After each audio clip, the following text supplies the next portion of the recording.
Sir ಅವಾಗ ಜನರನ್ನ ಒಟ್ಟಿಗೆ ಸೇರಿಸ್ಬೇಡಿ ಅಂತ ಗೊತ್ತಿರಯ್ಯ. ಜನಗಳ ಜೀವದ ಜೊತೆ ಆಟಾಡೋದು ಅವ್ರ ಕೆಲಸ, ಅದನ್ನ ಬಿಟ್ಟು ಬೇರೆ ಏನ್ ಮಾಡಿದಾರೆ ಇವರು? ಏನಂದ್ರಿ? ನಾವೇನ್ ಮಾಡಿದೀವಿ ಅಂತ ಸ್ಟೂಡೆಂಟ್ಸ್ನೇ ಕೇಳ್ರಿ.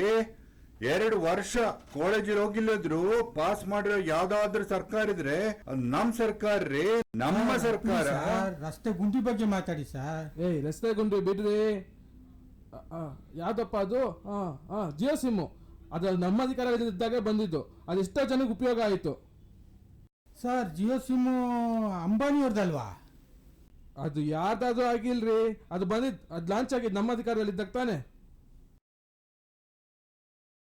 ಸರ್ ಏನ್ ಸರ್ ಇವ್ರು ಏನೇನೋ ಮಾತಾಡ್ತಾ ಇದ್ದಾರೆ. ಆ ಮನುಷ್ಯನಿಗೆ ಬುದ್ಧಿ ಇಲ್ಲ ಬಿಡ್ರಿ. ಮೊದಲಾದ್ರೂ ಮಕ್ಕಳು ಊಟ ಸುಕ್ಕುತ್ತೇನಾ ಅಂದ್ರು ಸ್ಕೂಲ್ಗೆ ಬರ್ತಾ ಇದ್ರು. ಇವರು ಸರ್ಕಾರ ಅಧಿಕಾರಕ್ಕೆ ಬಂದಾಗಿನಿಂದ ಮಕ್ಕಳು ಸ್ಕೂಲ್ ಕಡೆ ತಲೆನೇ ಆಗ್ತದಿಲ್ಲ. ಅವ್ರು ಸ್ಕೂಲ್ಗೆ ಹೋಗ್ಬಾರ್ದಂತ ತಾನೇ ಸ್ಕೂಲು ಮೊಬೈಲ್ಗೆ ಸ್ಕೂಲ್ ಆಗಿ ಕಳ್ಸಿರೋದು. ಅವ್ರಿಗೆ ಯಾಕ್ರಿ ಬೇಕು ಸ್ಕೂಲು ಕ್ಲಾಸು?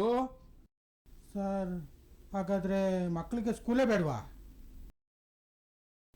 ಸೊ ಕೇಳಿದ್ರಲ್ಲ ವೀಕ್ಷಕರೇ, ರಸ್ತೆ ಗುಂಡಿ ಜೊತೆ ಶಾಲೆನೂ ಬೇಡ ಎಂದ ನಿಮ್ಮೆಲ್ಲರ ಜನಪ್ರಿಯ ಶಾಸಕರು.